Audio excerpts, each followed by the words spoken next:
va commencer tout de suite par la table ronde. Venez me rejoindre. On a déjà pris un tout petit peu de retard, puisque je ne suis pas que maîtresse de cérémonie, mais maîtresse du temps aussi ce soir. Installez-vous comme vous préférez, c'est tout pour nous, les chaises.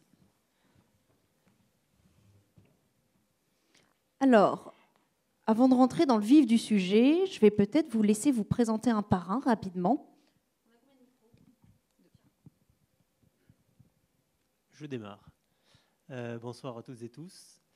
Enchanté, ravi d'être là. Donc, je m'appelle Quentin Bovy, je travaille pour un groupe qui s'appelle Altaï, qui est spécialisé dans l'organisation de voyages actifs un peu partout dans le monde.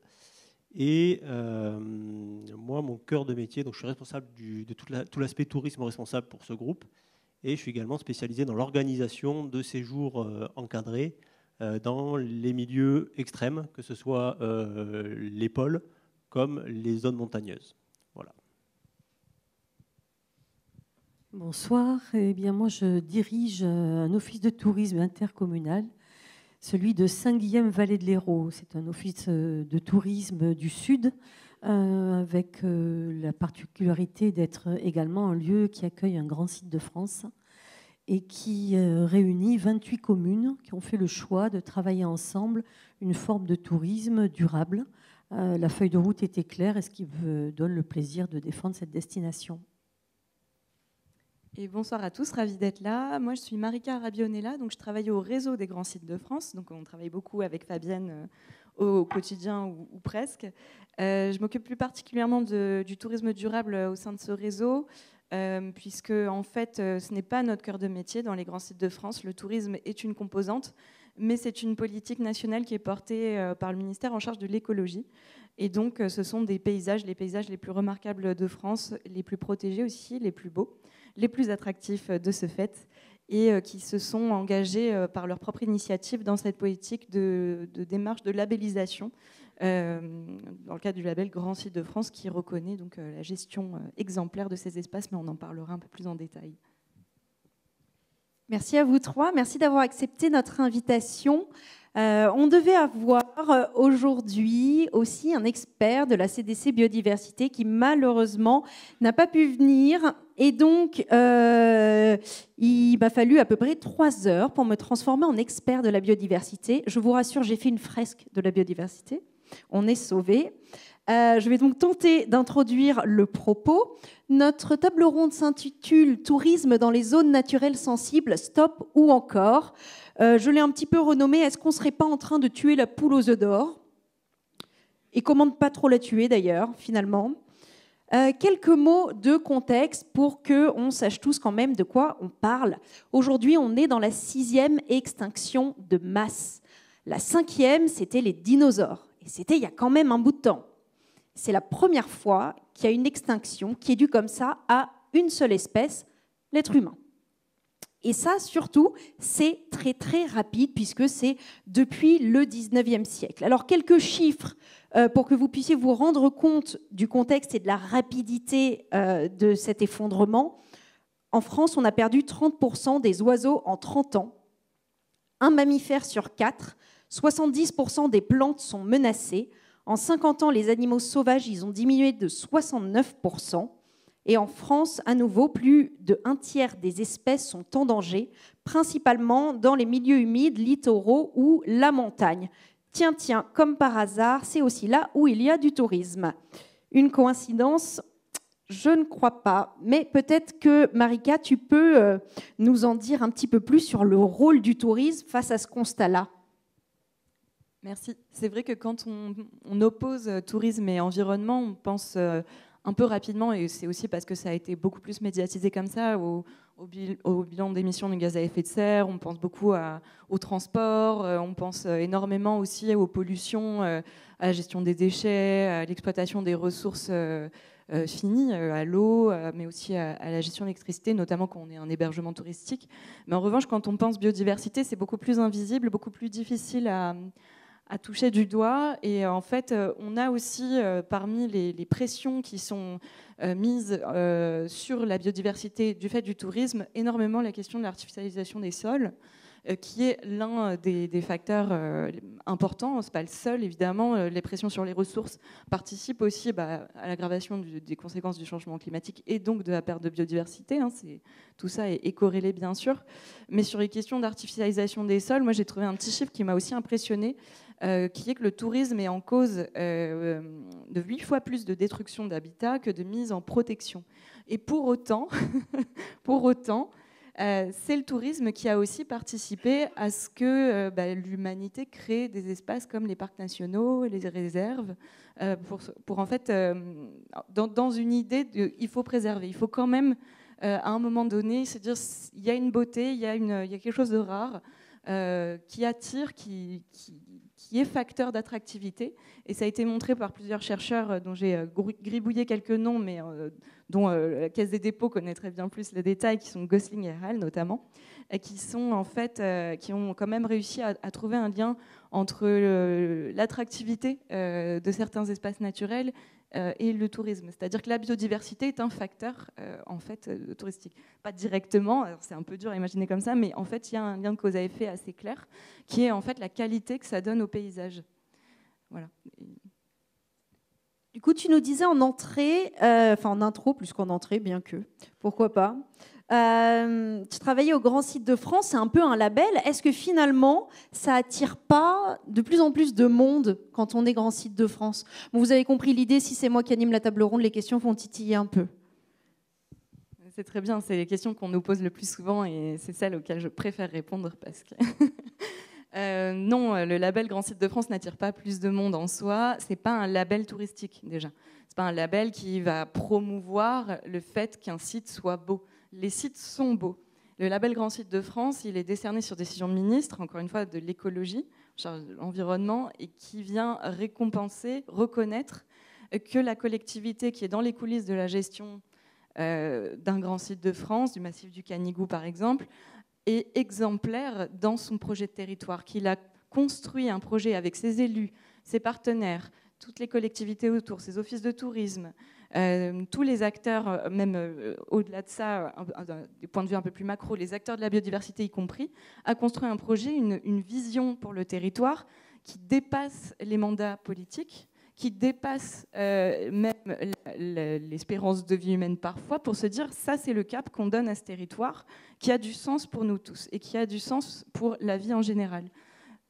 Donc j'ai un peu digressé, mais en fait c'est pas un label qui vient dire ici c'est magnifique, venez voir. Ce n'est pas du tout l'enjeu. Et on n'observe pas d'augmentation du tourisme. Alors c'est peut-être plus un outil finalement. Fabienne, vous l'avez mis en place. Comment tu as fait à Saint-Guilhem? Est-ce que tu peux nous expliquer ce qui a été mis en place? C'est toute une histoire, mis en place le label ou notre travail de protection d'un site protégé.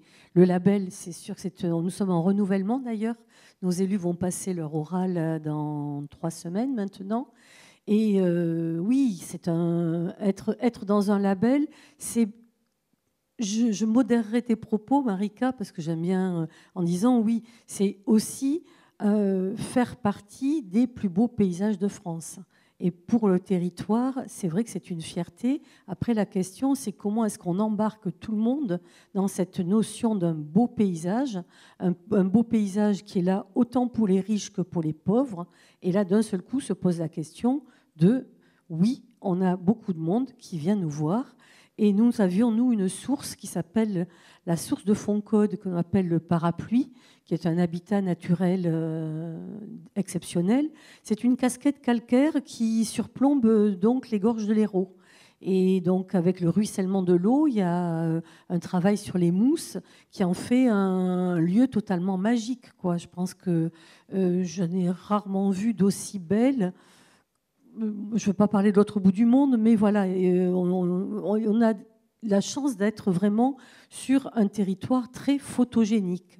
Et derrière ça, d'un seul coup, bim, Instagram, l'effet boomerang, je me prends en photo, regarde, je vais faire du canyoning dans un magnifique paysage, et d'un seul coup, l'habitat est en souffrance. Donc comment est-ce qu'on a fait? On a travaillé avec les grands sites on a un service, Grand Site de France, sur notre collectivité. C'est la communauté de communes de la vallée de l'Hérault. Et donc, sur ce paysage, nous avons fait le pari de travailler à ce que l'on appelle on va dire un démarketing. Mais même ça, le mot n'est pas bon. Parce que quand vous allez poser ce mot de démarketing, vous allez avoir bien sûr les commerçants locaux, les vignerons, toutes les personnes qui se lèvent l'âme le matin pour travailler sur ces paysages et en vivre, qui vont vous tomber dessus en disant « mais qu'est-ce que tu fais ? Tu es en train de casser la destination ». Donc on a travaillé plutôt à faire en sorte de déréférencer ce site. Et même, vous voyez, quand j'ai prononcé le mot tout à l'heure, mais j'espère que vous allez l'oublier. Parce que comme ça, moins on en parle, mieux c'est.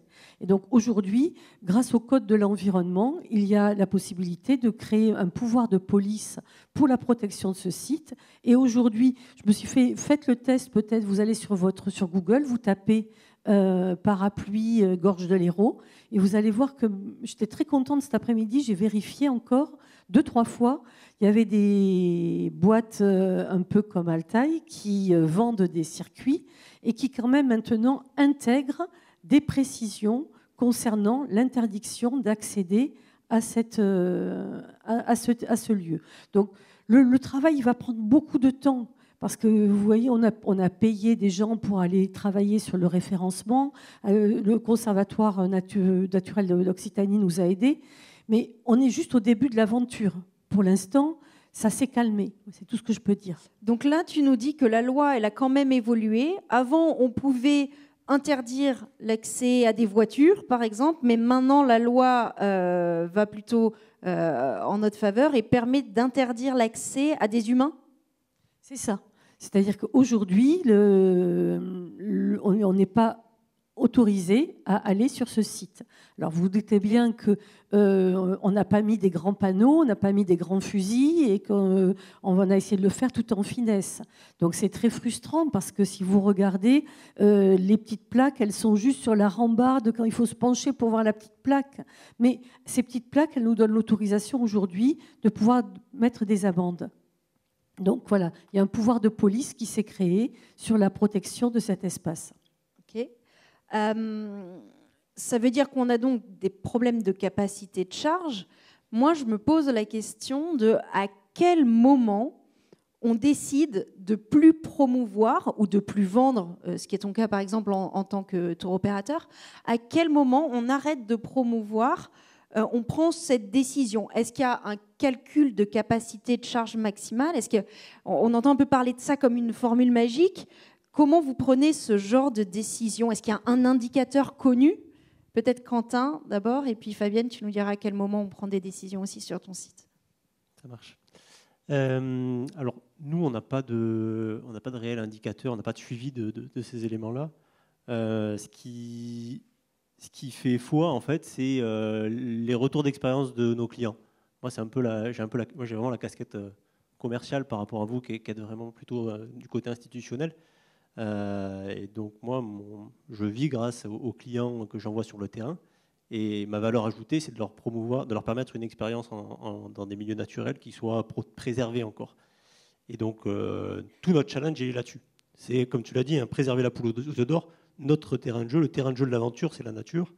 Et du coup, on se doit d'être très vigilant en amont déjà, donc d'aller régulièrement sur les sites et de bien les connaître pour pouvoir identifier les sites qui peuvent être problématiques.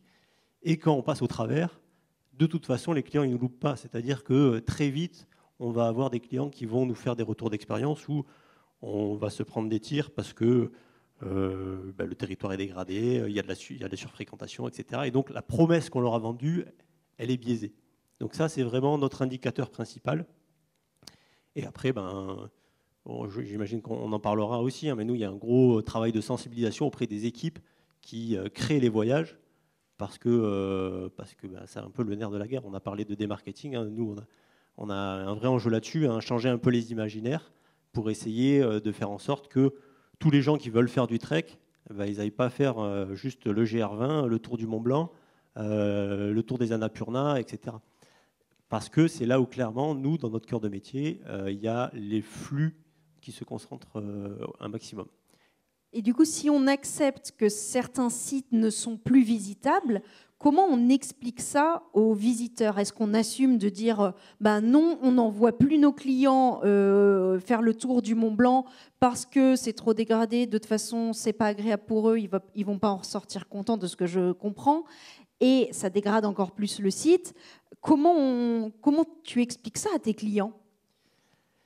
Eh ben, encore une fois, c'est un travail de sensibilisation des équipes commerciales déjà, des équipes qui sont au conseil clientèle, pour que, en tout cas, si on continue de proposer ces séjours-là, ce qui est le cas encore, clairement, dans tous ces treks dont je viens de parler, c'est encore clairement ça qui nous fait vivre, parce que quand on essaye de proposer d'autres choses, des séjours un peu alternatifs, ce qu'on aime appeler des sentiers hors des sentiers battus, ça c'est vraiment un terme qui revient souvent dans notre secteur d'activité, eh ben, on n'a pas forcément la clientèle en face.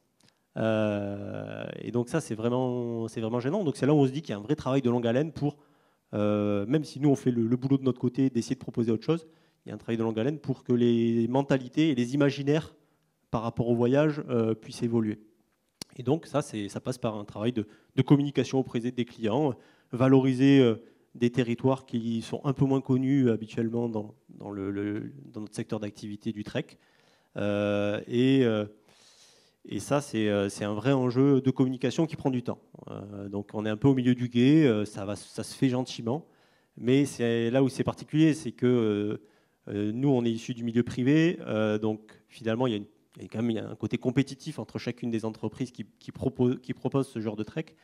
Et donc il faut aussi qu'il y ait un genre de consensus collectif autour de ce qu'on décide de proposer ou de ne pas proposer, parce que clairement, si nous, on arrête, par exemple, de faire des ascensions du Mont Blanc, en fait, il y aura toujours d'autres agences qui le font. Donc, autant qu'on continue de le faire parce qu'on sait qu'on le fait relativement bien en étant engagé, en étant soucieux de nos impacts, etc. Donc, voilà, à peu près où on en est. Fabienne, de ton côté, comment on explique ça aux visiteurs quand, par exemple, il y a certains sites qui sont plus accessibles? Le pire, c'est qu'il faut casser le rêve. Donc, c'est jamais marrant de devoir casser le rêve, surtout quand nous, notre boulot, au départ, c'est de vendre du rêve. Et c'est sans doute pour ça que je suis arrivée à ce métier-là, parce qu'il n'y a rien de plus génial que de se lever le matin en ayant envie de partager des belles choses. Donc, l'important, je pense que c'est un discours d'honnêteté. C'est comment arriver à l'acceptabilité. C'est un grand mot, mais qui revient beaucoup dans nos échanges actuellement avec les grands sites. Nous, les efforts, ça a été, on a créé une petite agence de voyage locale au sein de l'Office de tourisme qui crée de nouveaux circuits, des expériences sur mesure, mais qui sont des expériences où on va aller plutôt dans les petits villages vignerons du sud plutôt que de les amener dans les gorges qui sont saturées. Il faut savoir que, par exemple, les gorges, la saturation est à 10 000 voitures jour. Ça arrive très vite, 10 000 voitures jour, vous savez. Et donc après, à 10 000 voitures jour, on sait qu'on est dans un seuil où on met en danger les hommes, parce que déjà c'est le bazar, mais la nature, ça c'est clair. Donc oui, il y a, je pense vraiment là un gros travail. Nous, l'effort, il s'est mené par cette agence de voyage. On vient de créer une nouvelle scénographie. Là, on a une maison du grand site où l'on fait en sorte d'avoir toute une pédagogie. On a des médiateurs. Toutes les équipes de l'Office de tourisme sont formées sur un partage de connaissances. On a mis en place des lectures de paysages. Voilà, enfin, les efforts, ils sont permanents. Après, nous, on est un peu quand même aussi, on est institution, mais il faut aussi qu'on fasse rentrer des sous, puisque on est dans une configuration où les salaires sont payés par l'argent qui va rentrer dans l'Office de tourisme. Donc voilà, tout notre pari, il est là, quoi. C'est-à-dire que même si on est soutenu par les fonds publics, nous, aujourd'hui, on a un enjeu qui est quand même de faire rentrer des fonds privés. Donc, comment faire rentrer dans une économie vertueuse, avec une économie locale par exemple, on a créé une vinothèque, voilà. Nos initiatives, une maison de la poterie, on fait en sorte de travailler pour mieux être en médiation avec les potiers du coin, pour mieux partager les savoir-faire des vignerons. Et tout ça, ça veut dire qu'il y a une estime des habitants pour leur paysage et donc aussi une manière de les transformer en véritable porte-parole de ce qui peut s'améliorer, quoi. Et de comment il ne faut pas aller justement au parapluie. Parce que bien entendu, au départ, moi j'entendais des hébergeurs qui disaient « Ah oui, il y a un chouette endroit à aller voir ». Surtout pas. Donc ça veut dire qu'il faut que tous les acteurs s'approprient le même discours que nous et portent ce même discours. Il y a des outils qui fonctionnent bien sur la régulation, en tout cas dont on entend beaucoup parler, des quotas, des restrictions, des réservations, des droits d'entrée élevés. Qu'est-ce qui fonctionne ? Est-ce que vous avez des exemples où ça a réellement permis un rééquilibrage ? Ouais, vas-y, Marika. Exactement, oui, au cas où vous n'aviez pas remarqué, je garde. Je fais bien. Oui, alors sur la question des outils qui marchent, je voudrais quand même souligner une chose sur ce que vient de dire Fabienne, en fait, parce que je pense qu'on ne se rend pas bien compte à quel point l'utilisation d'une nouvelle base juridique pour pouvoir interdire la nature à des personnes juste sans leur voiture, juste en tant qu'individu, c'est extrêmement difficile et ça l'est d'autant plus parce qu'il faut des moyens de mettre en œuvre cette interdiction. Il y a l'amont, il faut déjà prendre l'arrêté. C'est une nouvelle base juridique qui existe depuis 2021. On est sur quelque chose de relativement récent. Avant, on pouvait faire des arrêtés d'interdiction de circulation pour des voitures, pour du camping, sur la saison, à des horaires précis. Mais pour des personnes, ce n'était pas encore entré dans la loi. Et là, le Code de l'environnement l'intègre. Et ça demande qu'en amont, en effet, il y ait une préparation, donc former des agents pour verbaliser, puisqu'il va falloir le faire, former tous les acteurs du tourisme, toutes les communes, tous les élus aussi sur cette nouvelle interdiction. Et aussi préparer les habitants. Les habitants, ce sont les premières personnes qui vont prendre de plein fouet cette interdiction et qui vont mal la vivre. Les visiteurs, c'est plutôt facile pour eux. On leur dit, vous n'y allez pas, bon ben voilà. Quelqu'un qui a vécu toute sa vie à Saint-Guilhem ou à Pêchabon ou à Saint-Jean-de-Fosse, et il s'est baigné toute sa jeunesse dans cette cascade, lui dire du jour au lendemain c'est fini, c'est un deuil, c'est dur. Et ça s'accompagne par en effet l'aide de l'Office de tourisme, de la collectivité qui prend cet arrêté, et de toute l'équipe du Grand Site. Donc voilà, la chef de projet Grand Site et puis son associé qui est sur Natura 2000, qui vraiment traite des questions de biodiversité, ont les arguments factuel pour dire que ce n'est plus possible de s'y baigner. Donc ça, c'est en fait un quota quand on y réfléchit. C'est juste que ça n'a pas fait... Mais je sais ce que les gens entendent quand ils entendent quota. Et par le fait de réserver, enfin voilà, d'avoir une jauge, de dire ok là c'est 10 personnes, 100 personnes, peu importe. Ça, en effet, c'est un moyen efficace, mais c'est un moyen extrêmement difficile à mettre en œuvre. En fait, déjà, ça se fait souvent dans un état de dégradation assez avancé, dans un état d'urgence. On prend un quota parce qu'il n'y a rien d'autre qui a marché, ou alors on n'a pas essayé d'autre chose et on se retrouve à un point tellement limite qu'on se dit ok, là, il faut mettre un coup d'arrêt. Et ça se prend dans des conditions géographiques données. On ne peut pas mettre un quota partout. Dans un village, je ne vois pas bien comment on peut faire. Ou alors on peut le faire, mais alors dans des endroits vraiment très localisés, avec moyen de mettre des barrières. Enfin, vous voyez, c'est quand même un peu de gestion. Sur une montagne, j'aimerais bien que quelqu'un m'explique comment on fait. Sur une calanque, parce que j'entends beaucoup les calanques sont sous quota. Non, il y a une calanque dans tout le parc national, c'est celle de Sugiton. Et pour le reste, voilà, on peut y aller librement. Et c'est pendant l'été. Le reste de l'année, c'est et voilà. Porquerolles, le fait que ce soit une île, est-ce que c'est voilà, du coup les plus îles facile aussi, à gérer ? Les îles, les fonds de vallée aussi, quand tu as un seul sentier qui va au fond d'une vallée avec un cirque comme ça, enfin, c'est vraiment des conditions géographiques données qui facilitent la prise en charge la mise en place d'un quota, parce qu'on peut mettre une barrière, on peut mettre en place un moyen de régulation, de contrôle, mais il faut surtout des moyens de fonctionnement, des moyens humains, et ça demande en fait beaucoup de ressources humaines d'interdire l'accès à la nature. Il faut des gardes nature qui puissent contrôler, courir après des gens qui vont se baigner malgré tout, malgré toutes les interdictions, qui vont quand même essayer, parce que voilà, ça prend du temps d'accepter qu'un endroit soit fermé, surtout quand on y a eu accès toute sa vie, encore une fois. Et tout ça, en fait, alors pour le cas du parc national des Calanques et du parc national de Porquerolles, ce sont des parcs nationaux qui ont des moyens de parcs nationaux. Ce sont des exceptions plutôt que la règle.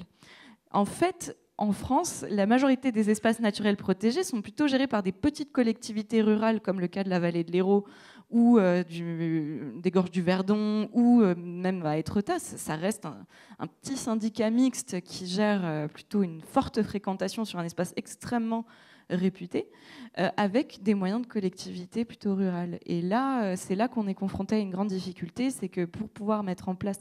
En fait, l'interdiction, l'outil réglementaire, il est nécessaire, mais à lui seul, il ne peut pas suffire à prémunir la biodiversité des impacts du tourisme. En fait, il lui faut les moyens de sa mise en œuvre, sa mise en place. Et si donc on doit restreindre, ce que je comprends, mais sur quels critères on se base? Qui c'est qui décide? Est-ce qu'on décide de restreindre l'accès en faisant payer très cher? Et dans ce cas-là, quid des inégalités sociales? Comment ça se passe? Qui prend ce genre de décision? Oui, le thermomètre, quoi. Quel est le thermomètre? Alors nous, il y a des thermomètres qui peuvent être liés aussi à la sécurité, parce qu'il y a des moments où effectivement il y a trop de populations qui font n'importe quoi, et là, il y a des interventions nécessaires. Et après, effectivement, c'est comment arriver à rendre le désir désormais, à dépasser la frustration. Voilà. J'ai pas de recette comme ça à vous donner. Moi, la seule chose que je pense, c'est que franchement, il y a vraiment une notion d'équilibre, quoi. C'est-à-dire, encore une fois, c'est jusqu'à quel point le milieu peut-il supporter ça? Quand le milieu ne supporte plus, eh bien, il faut arrêter, il faut expliquer, il faut faire en sorte que les locaux s'approprient cette idée-là et la portent avec vous. Voilà. Mais ça, c'est un travail qui nous prend un temps fou. Tous les jours, moi, c'est de la dentelle, quoi. Je vais les uns après les autres essayer de les persuader. On y arrivera, mais voilà, il y en a pour 10 ans. Toi, Quentin, tu disais tout à l'heure que faire le tour du Mont Blanc, c'est problématique. Est-ce que, par exemple, aujourd'hui, c'est un voyage que tu as décidé de vendre très cher pour qu'il y ait moins de personnes qui l'achètent? Alors non. Non, parce qu'encore une fois, on est dans une compète commerciale avec d'autres acteurs. Donc on se plie aussi à ces règles-là. Mais forcément, c'est un trek qui coûte plus cher, qui est vendu plus cher que d'autres treks qui sont moins fréquentés, parce que en termes de boulot, c'est beaucoup plus conséquent. Trouver de la place dans les hébergements, dans les refuges, etc. En fait, c'est un trek qui est tellement saturé que il faut être ultra performant dans notre capacité à trouver de la place. Si je fais un tour de l'Aubrac, j'aurai pas trop de mal à trouver de la place. Là, si je vous réservez pour août. Là, si vous me demandez de vous réserver un truc sur le tour du Mont Blanc, pour la même période, je serais incapable de vous trouver de la place. Donc ça, c'est ça qui va justifier un peu, qui va nous donner de la valeur ajoutée. Ça reste un trek qui, pour l'instant, comme je vous le disais, nous fait vivre. Maintenant, juste pour rebondir à ce que vous disiez sur l'accès à la nature, faut quand même garder en tête que la nature, c'est quand même un bien commun. Et la restriction, c'est sûr que ça va... C'est un peu la mesure extrême, la mesure d'urgence pour permettre à la nature d'avoir le temps de se régénérer un peu, mais il y a un gros boulot. La grosse part du boulot, c'est quand même sensibiliser les gens et les responsabiliser sur leur capacité à juste pas laisser de traces et se reconnecter un peu avec le vivant, quoi. Alors, tu as dit que c'était plus difficile de trouver une place et de réserver ça en août par rapport à l'Aubrac. Mais répondez à ma question, Quentin. Les Français veulent savoir, est-ce que c'est plus cher de payer le tour du Mont Blanc? Oui, du coup, on valorise cette difficulté d'avoir de la place dans les refuges, parce que c'est en fait la limite, en termes de capacité sur ce trek, c'est la limite des refuges. Donc les moins riches, eux, ils ont le droit à l'Aubrac. Donc les moins riches, ils peuvent le faire, mais ils ne le font pas avec une agence, ou ils le font sous tente, ou ils le font autrement, ou en aile de saison, clairement. Est-ce qu'on peut réellement concilier business et préservation? Alors ça, c'est un peu le débat du jour. Est-ce que tu peux aller, toi aujourd'hui, à Altaïa, en tant qu'entrepreneur, est-ce que tu peux aller à contre-courant de cette croissance, à te dire, ouais, là, ça craint, stop, on ne va pas vers ça? Bah oui, comme tu l'as dit très justement, d'autres vont y aller, en tout cas à court terme. Mais on prend cette décision responsable de nous dire non, ça on ne fait pas, parce que d'un point de vue environnement, ça craint, et satisfaction client, tu en as parlé tout à l'heure. Ouais. Est-ce qu'on peut prendre ce genre de décision aujourd'hui? Ah oui, clairement. Enfin, nous, on se considère quand même malgré tout comme un acteur engagé et on est ultra vigilant sur nos impacts, qu'ils soient positifs, mais surtout sur les impacts négatifs. Et on essaye vraiment on a déterminé vraiment des lignes rouges qu'on ne veut absolument pas dépasser. Et notre boulot au quotidien, et moi j'anime vachement toutes les équipes là-dessus, c'est que tout le monde soit conscient de nos impacts positifs et négatifs et de valoriser vachement les impacts positifs et de réduire tant qu'on peut les impacts négatifs. Donc ça passe parfois par des renoncements. On a plein d'exemples.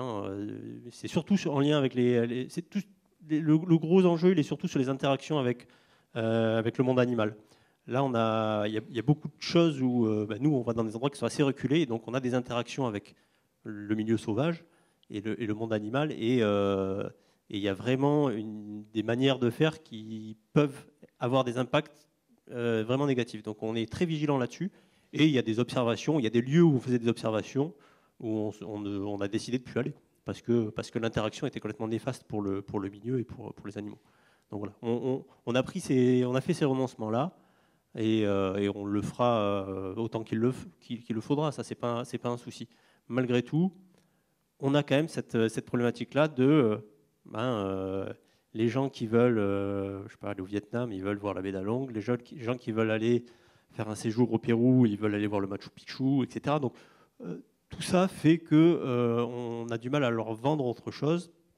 Et ça se fera avec vraiment du temps, de la sensibilisation et une valorisation dans d'autres territoires dans l'imaginaire collectif. À vous écouter tous les deux, Fabienne et Quentin, j'ai le sentiment qu'aller diffuser des flux, ça pourrait être la solution. Qu'on ne fait plus le tour du Mont Blanc parce que on l'a suffisamment pourri, maintenant on va faire le tour de l'Aubrac. Pareil chez toi, maintenant on va aller voir les potiers, je simplifie. Mais est-ce que c'est une vraie solution ou est-ce qu'on n'est pas en train de déplacer le problème tout simplement? Je me pose un petit peu cette question-là. Est-ce qu'il faut sacrifier certains sites pour finalement en préserver d'autres? Ou est-ce qu'on n'est pas à essayer de diffuser des flux, à aller remettre le problème ailleurs? Je pense d'où je viens, à Kyoto. Merci. Il y a un centre-ville, notamment un quartier, Gion, qui est aujourd'hui extrêmement saturé de touristes. Alors c'est la décision de la ville d'aller essayer de diffuser du tourisme au-delà des quartiers historiques principaux de Kyoto. Mais est-ce que c'est la solution que les touristes aillent tout pourrir ailleurs? Je vous pose la question, qu'est-ce que vous en pensez? Est-ce qu'on ne déplace pas le problème finalement là? J'avoue que c'est... Là, on est au cœur de la question que l'on s'est posée, sur laquelle d'ailleurs on a travaillé dans le cadre d'une étude sur la mise en tourisme durable avec ID Tourisme, je crois que j'ai vu Guillaume tout à l'heure. Et vraiment, nous, la question, elle est bien claire. C'est aujourd'hui, il y a un nœud où tout le monde veut aller. Donc, comment est-ce qu'on arrive à créer des micro-flux, à mettre en place un travail sur les mobilités?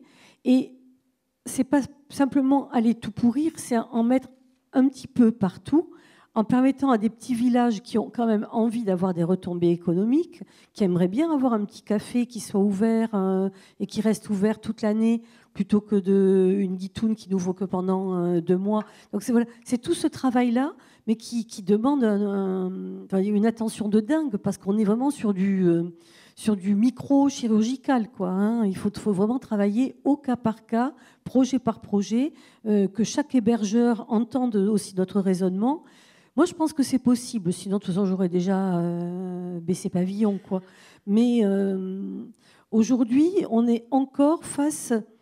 On se pose encore la question. Nous, il y a un autre élément qui entre en jeu, qui est le recul du trait de côte. C'est-à-dire qu'aujourd'hui, les grosses stations balnéaires de la mission Racine du sud de la France ne vont pas bien, pour X raisons, mais qui sont aussi liées au fait que les gens en ont un peu assez de vivre ce tourisme-là, et puis que de toute façon, les plages se réduisent. Mais il n'empêche que c'est quand même encore là que la masse est... et on nous annonce qu'ils vont venir vers chez nous. Donc nous aussi, il faut quand même qu'on se prépare à être capable d'accueillir des populations qui d'abord allaient sur le littoral, en plus du phénomène que l'on vit déjà, qui est quand même, on n'est pas loin d'1 million de touristes sur le pont du Diable, Saint-Guilhem, pendant l'été. Donc effectivement, la question du quota et la question de la barrière de la réservation en ligne, on se la pose. Et on n'exclut absolument pas d'y aller un jour. Par contre, aujourd'hui, pour que tous les acteurs du tourisme continuent à y croire, on essaie de les amener à un raisonnement de diffusion. Mais peut-être qu'un jour, il faudra arriver à une mise en jachère, hein. C'est-à-dire en disant, bon, voilà, c'est fermé pendant 2 ans, et puis on voit si ça se rétablit un peu, quoi. C'est des choses qui ont fonctionné. J'ai une rêve de boomer qui me vient. Je m'en excuse. Vous vous souvenez du film La plage avec DiCaprio ? C'est un peu vieux. Et ben, La plage avait eu un succès phénoménal.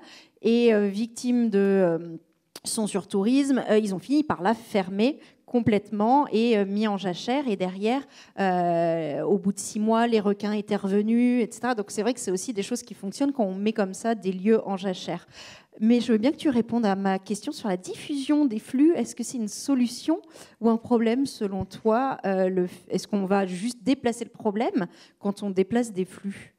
Je trouve que tu te poses les bonnes questions. C'est déjà ça. Je n'ai pas encore les réponses, mais j'ai déjà les questions. Mais si vous pouvez nous amener des éléments, c'est avec plaisir. Non, la diffusion de la fréquentation, en effet, c'est une stratégie, mais on ne diffuse pas la fréquentation n'importe comment, en fait, au hasard. On ne fait pas les choses en se disant c'est marrant parce qu'en fait je suis avec vous ce soir et en fait j'ai eu un conflit d'agenda, je devais être à Montpellier, donc chez toi, aujourd'hui pour parler de désaisonnalisation du tourisme dans l'Hérault. Et tu as préféré venir avec nous, je t'en remercie. C'est moi qui vous remercie déjà, et puis j'ai pu envoyer ma collègue à Montpellier, elle était ravie. Non, c'est pas vrai. Mais du coup, oui, c'est exactement, on s'est posé exactement ces questions-là, c'est-à-dire désaisonnaliser, oui, ça se fait même déjà, notamment dans l'Hérault, où l'été est devenu presque trop chaud, et donc les ailes de saison commencent à être à des niveaux de fréquentation équivalents à l'été. Mais en fait, est-ce que c'est souhaitable ? Et surtout, est-ce que le paysage peut le supporter ? Et quand je dis paysage, je pense à la biodiversité par extension. C'est-à-dire que la nature a besoin de temps, d'espace-temps, de restauration écologique. C'est nécessaire. On ne peut pas se dire qu'on va désaisonnaliser parce qu'il y a... Je parlais d'un problème d'artificialisation des sols aussi, mais en effet, la question des pics de fréquentation, de concentration dans l'espace et dans le temps de la fréquentation, pour la biodiversité, c'est un des enjeux majeurs. Diffuser, ça paraît comme la solution la plus adaptée, mais bien sûr qu'il faut le faire, mais avec des conditions et une stratégie et une vision, en travaillant, en cartographiant, en se disant, OK, les vases communicants, c'est avec tel territoire, parce que il y a un consentement territorial pour accueillir des touristes. Il y a aussi ça. Il n'y a pas que la biodiversité, il y a aussi les gens.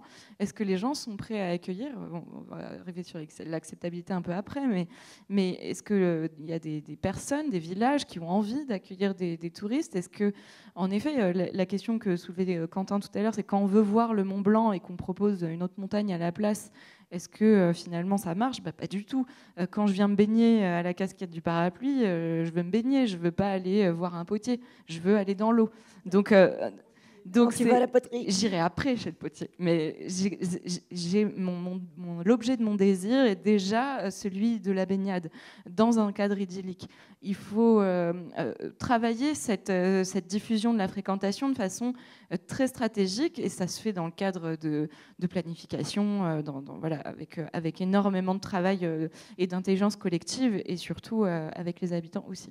Mais du coup, comment on repense le paradis sur Terre ? Toi, Quentin, tu es aussi guide spécialiste des milieux polaires. Comment on essaie de promouvoir autre chose ? On entend beaucoup, très à la mode, les nouveaux récits. Notre ami Cyril Dion. En vrai, est-ce qu'on a le temps de ça ? Ça prend énormément de temps, vous l'avez dit tous les deux en intro, d'essayer de faire changer les gens, de promouvoir autre chose. Est-ce qu'on a le temps aujourd'hui de changer nos récits ? De toute façon, on n'a pas le choix. On en est dans cette phase. Tu as parlé de 6e extinction de masse qui arrive. Donc là, on n'a pas le choix. En fait, on est vraiment au pied du mur. Et alors, encore une fois, on est dans une société de l'hypermédiatisation, etc. Donc, on a tendance à accumuler toutes les mauvaises nouvelles et ça nous plombe, en fait. Tous les gens qui sont un peu sensibilisés à ces notions d'impact, et qui sont des amoureux de la nature, à un moment donné, c'est quand même plombant l'ambiance actuelle. Alors qu'il y a plein de choses qui sont faites, il y a plein de bonnes nouvelles sur lesquelles il faut aussi arriver à puiser de l'énergie dans ces trucs-là pour pouvoir continuer à affronter tous les enjeux au niveau de la biodiversité qu'on va devoir relever. Hein. Donc on n'a pas le choix. C'est un travail collectif qui doit se faire avec les institutionnels, avec ces fameux plans de planification et avec les acteurs privés. Et après, le gros enjeu, encore une fois, c'est les usagers, donc les gens qui vont en nature, quelle que soit la forme où ils vont y aller, hein, que ce soit via un package privé ou de manière autonome. Il faut vraiment qu'ils soient conscientisés sur leurs impacts, vigilants, et ça va être en fait la clé. Hein. Et je pense qu'on est dans un point de bascule où j'ai tendance à voir le verre à moitié plein. Donc, alors je vais rester dans les boomers, hein, il y a le bon et le mauvais touriste. Et je pense aussi qu'il y a un intermédiaire, c'est le touriste qui n'a pas été sensibilisé, qui connaît pas, enfin, qui a plein d'urbains en fait, qui n'ont jamais eu accès à la nature. Et si on les prend un peu par la main et qu'on leur montre comment faire, comment la respecter, comment la comprendre, et c'est là où nous, en tant qu'acteurs privés, avec des guides naturalistes, etc., on arrive à avoir un peu ce rôle-là, et ben ça peut aider justement à mieux comprendre et à mieux préserver la nature et la biodiversité. Je veux bien compléter ton propos parce que vraiment, c'est un constat que l'on fait. Hein. Nous, on a monté des offres, comme je vous disais, lecture de paysages, j'apprends à reconnaître les fleurs, j'apprends à marcher en méditant dans la nature. Bon, honnêtement, les 3 premières années, on a ramé comme des fous. Hein. On ne vendait rien. Alors, ça marchait mieux quand on faisait j'apprends à peindre en dégustant du vin. Ça marchait un peu mieux. Je ne sais pas pourquoi, mais voilà. Mais même là, c'était pas si évident que ça. Là, maintenant, on commence à sentir que ça y est, on a le bon ton, le bon créneau. Parce que peut-être on prenait un peu trop les gens de haut. C'est-à-dire que je pense qu'il faut vraiment, au départ, partir sur des petites choses pas trop chères, des petites activités. Donc voilà, c'est tout un travail qui se met en œuvre, mais qui est passionnant. C'est pour ça que moi, j'aurais tendance à dire que peut-être que le tourisme, c'est la solution. On va en profiter, il nous reste à peu près 10 minutes avant de passer à la suite de la soirée. Peut-être prendre quelques témoignages du public, s'il y en a qui ont envie de s'exprimer, qui ont des bonnes pratiques, ou peut-être qu'il y en a qui ont des réponses à ma fameuse question, peut-on assumer un sacrifice écologique local pour essayer d'éviter un effondrement global demain? Peut-être qu'il y en a qui ont des avis aussi. C'est le moment de vous manifester ou des bonnes pratiques qui ont fonctionné. On prend des exemples avec grand plaisir. Soyez pas timide, le plus dur, c'est la première question. J'arrive. Je me disais, vous n'avez qu'à tout détruire directement, comme ça, vous pouvez passer à l'étape suivante. Non, mais c'est de l'humour. Nous, on vient d'une région hyper industrielle où tout a déjà été détruit. Et donc, on fait un peu du tourisme catastrophique à son niveau. Et on aimerait bien aussi avoir vos touristes, mais bon, ça ne marche pas. Non, mais voilà. Merci pour ce témoignage. Elle ne s'exprimera pas, mais ma collègue Marie, en charge de la communication au réseau des grands sites de France, qui est dans le public, a fait un travail remarquable sur justement la projection des nouveaux récits et sur finalement comment on travaille. Elle en parlera mieux que moi, évidemment. Hein, si elle a envie de prendre la parole, je la laisserai lever la main aussi après, la dame. Mais sur voilà, comment on travaille, notamment, tu parlais d'effets Instagram avec les influenceurs pour reconstruire les imaginaires touristiques. C'est assez remarquable ce qu'elle a fait. Hein. Je vous conseille d'aller voir son travail. Bonsoir, Marc. J'ai une petite. Alors, j'ai pas de solution, bien entendu. J'ai juste une petite question. J'habite Mosson, la Croix d'Argent ou le Petit Bar. À quel moment l'accès justement de Saint-Guilhem m'est possible et comment cet accès peut m'amener à modifier ma perception de ma fonction urbaine? Ça, c'est la première chose. Et le deuxième élément, vous parlez d'une forme de tourisme élitisme. élitiste, et l'accès pour tous et du bien commun, comment vous pouvez le traiter? Et surtout pas de tourisme ou de surtourisme, mais je parle du tourisme populaire, celui qui a construit complètement des générations et du vivre ensemble. Voilà, merci pour vos réponses. Alors moi j'ai une philosophie là-dessus qui est surtout pas les uns contre les autres, mais toujours essayer de faire avec les uns avec les autres. Donc pour venir de la Mosson, c'est pas compliqué, il y a le bus 62 qui en plus est à 1 €. Donc là-dessus, l'accès au Pont du Diable, il n'y a pas tant de soucis que ça pour venir du Petit Bar. Par contre, effectivement, on se retrouve dans une question après de populations qui font un peu n'importe quoi, qui s'amusent à jeter des cailloux sur les gens qui se font du canoë en dessous, ou bien des populations qui vont s'amuser à aller piquer les portables. Donc là, moi, j'ai pas honte d'en parler. Hein. Le travail sur l'insécurité au Pont du Diable, il est là aussi. Et on a trouvé une solution avec des médiateurs dans les bus, d'ailleurs, là-dessus. Et finalement, ça commence à trouver des résultats. En même temps, ben oui, effectivement, il faut payer des vigiles pour que tout ce petit monde arrive à cohabiter.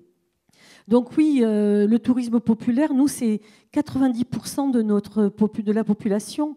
C'est ce tourisme-là. Ils viennent se baigner. Ce sont les Montpelliérains qui viennent se baigner. On est leur jardin. Et on assume totalement ça, même on en est ravis.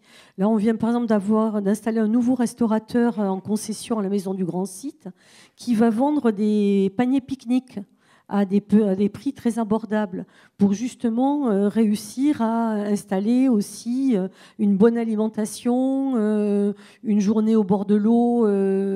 Et puis derrière, il y a tout le travail sur l'éducation sur les déchets, le projet de plage sans poubelle. Tout ça, on y est. On y est et on ne lâchera pas. Par contre, effectivement, j'en reviens au problème des moyens. Tout ça, ça a un coût. C'est un coût en personnel, puisqu'on y est 7 jours sur 7. Et pour Saint-Guilhem, c'est une ouverture de l'Office de tourisme 364 jours sur 365. Donc aujourd'hui, c'est comment est-ce qu'on arrive à mettre suffisamment d'agents, de guides, de médiateurs pour continuer à ce que tout continue à se passer bien, quoi. Voilà. On en est là. Je ne sais pas si j'ai répondu tout à fait à votre question, mais bon. Bonsoir, je m'appelle Marine. Moi, je gère un réceptif en Tanzanie, donc on est un peu plus loin que la France, mais on a aussi ces enjeux-là de tourisme et de surtourisme dans des espaces naturels, notamment dans les parcs nationaux, où on organise des safaris pour observer les animaux sauvages. Et on a tenté de mettre en place des choses alors qui marchent plus ou moins bien, mais du coup, ça faisait beaucoup écho à ce que vous disiez. On a notamment un parc qui s'appelle le cratère du Ngorongoro, qui est très petit en termes de superficie, et dans les saisons, notamment juillet-août, très touristique, qui est extrêmement saturé. Alors nous, bien sûr, on ne fait pas partie des autorités locales, donc on n'a pas le pouvoir de mettre des régulations. Par contre, on fait partie des agences qui amènent des voyageurs sur place. Donc on a mené tout un travail de sensibilisation de la part de nos équipes au moment de la vente pour expliquer, pour montrer. On montre des photos, ça va ressembler à ça justement par rapport à ce que tu disais, Marika, pour déconstruire aussi le mythe et le rêve. Le cratère du Ngorongoro en juillet-août, ça ressemble à ça. Ce n'est pas les images que tu vois sur Instagram. On a aussi travaillé avec des influenceurs justement pour qu'ils déconstruisent ces images et qu'ils montrent la réalité. Et on fait un travail de répartition des flux dans des zones de safari où il y a moins de monde. Alors au premier abord, quand on en parle aux voyageurs, ils arrivent en disant on veut aller au cratère du Ngorongoro. Nous, on leur dit en août, il y a une autre zone. Ah mais je ne connais pas, j'en ai pas entendu parler. Évidemment, parce qu'il y a très peu de monde. Et ce qui est intéressant, c'est que nous, ça fait plusieurs années qu'on mène ce travail. Et aujourd'hui, on en fait justement un argument commercial. Par rapport à ce que tu disais tout à l'heure, Quentin, ça a fait écho. Alors, on n'interdit pas évidemment le cratère du Ngorongoro, ça reste quelque chose de très populaire. Mais par contre, on a des voyageurs qui nous contactent parce qu'ils savent qu'on propose des alternatives. Et quand on l'explique, justement, c'est devenu un élément de différenciation pour nous, de dire, OK, quand vous partez en Tanzanie, vous avez ça dans l'imaginaire parce que tout le monde vous a dit ça et que sur Internet, il y a écrit ça. Mais moi, je vais vous proposer autre chose parce que je connais le terrain et la réalité de ce qui s'y passe et l'impact sur la vie sauvage notamment. Et donc, du coup, pour nous, c'est devenu vraiment un argument de vente, à l'inverse. Et on a des agences aussi partenaires qui veulent travailler avec nous par rapport à ça, pour cette meilleure répartition des flux. Donc je pense qu'en effet, la sensibilisation des voyageurs est importante. Une dernière intervention, et après on va devoir conclure. Bonsoir, donc Marie Lescourt, je suis chargée de communication au réseau des grands sites de France. Merci Marika pour la balle que je saisis avec plaisir. On a parlé de la sensibilisation des visiteurs, des habitants, des touristes. Et moi, en tant que chargée de communication, je travaille à la sensibilisation des communicants et de tous les preneurs de parole sur les réseaux sociaux. On sait effectivement, on a parlé tout à l'heure du poids qu'un post et que plusieurs posts peuvent avoir sur les réseaux sociaux, sur Instagram, en montrant des comportements ou des lieux fragiles qui sont surexposés, qui deviennent ensuite extrêmement fréquentés. Donc nous, on a choisi au réseau des grands sites de France de sensibiliser les créateurs de contenu avec certains créateurs de contenu. Et d'ailleurs, on travaille avec Explore le Monde également.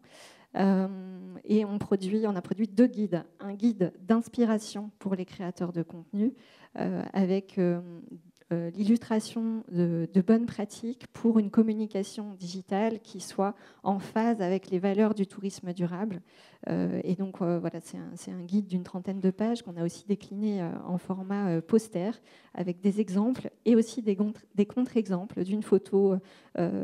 Par exemple, voilà, des photos qui sont avec des couleurs saturées, des eaux très bleues, des herbes ou des arbres très verts, etc. Et de plutôt montrer des photos avec des couleurs naturelles pour montrer le site au naturel.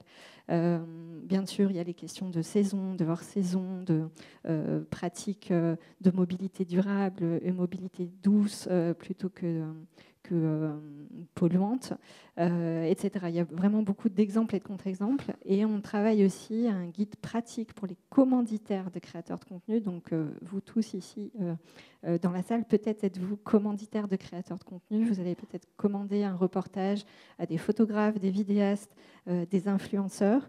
On a réalisé pour vous un guide pratique qui reprend toutes les étapes pour faire appel à un influenceur et favoriser une campagne qui soit alignée avec les valeurs du tourisme durable. Comment rédiger un cahier des charges, comment choisir un créateur de contenu, comment organiser un reportage sur place et ensuite faire vivre la relation avec le créateur de contenu. Pour ça, on s'est fait accompagner. On a travaillé avec Atout France, avec plusieurs créateurs de contenu et avec l'agence RP Digital. Mathilde Mignon, ici présente certainement.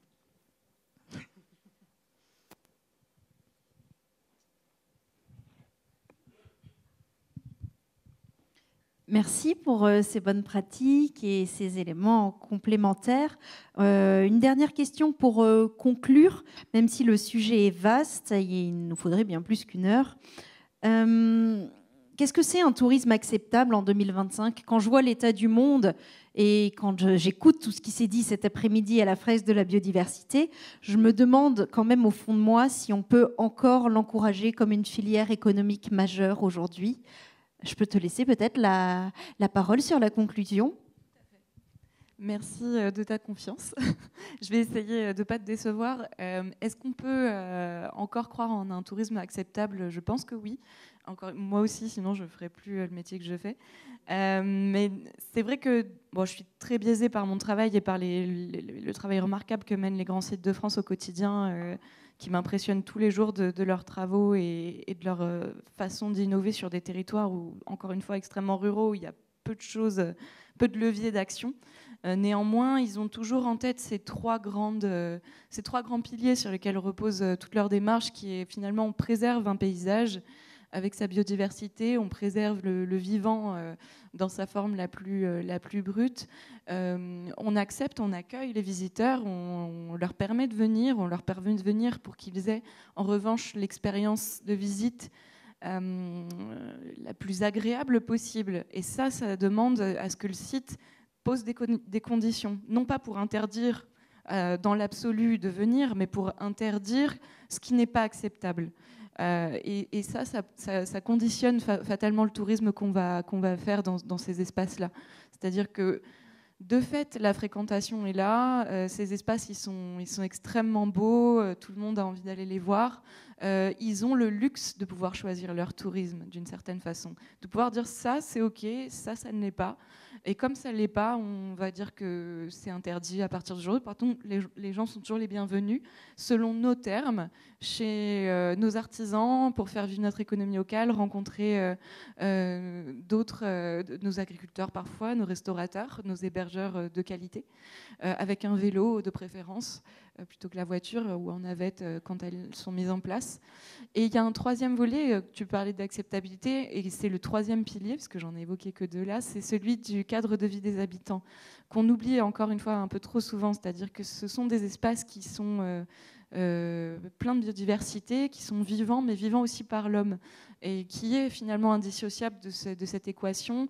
Ce sont des paysages qui vivent à travers ces hommes, qui vivent à travers ces agriculteurs, à travers des gens qui amènent leurs enfants à l'école comme vous et moi, ou comme voilà, tout un chacun, et qui finalement ont besoin aussi d'espaces de respiration.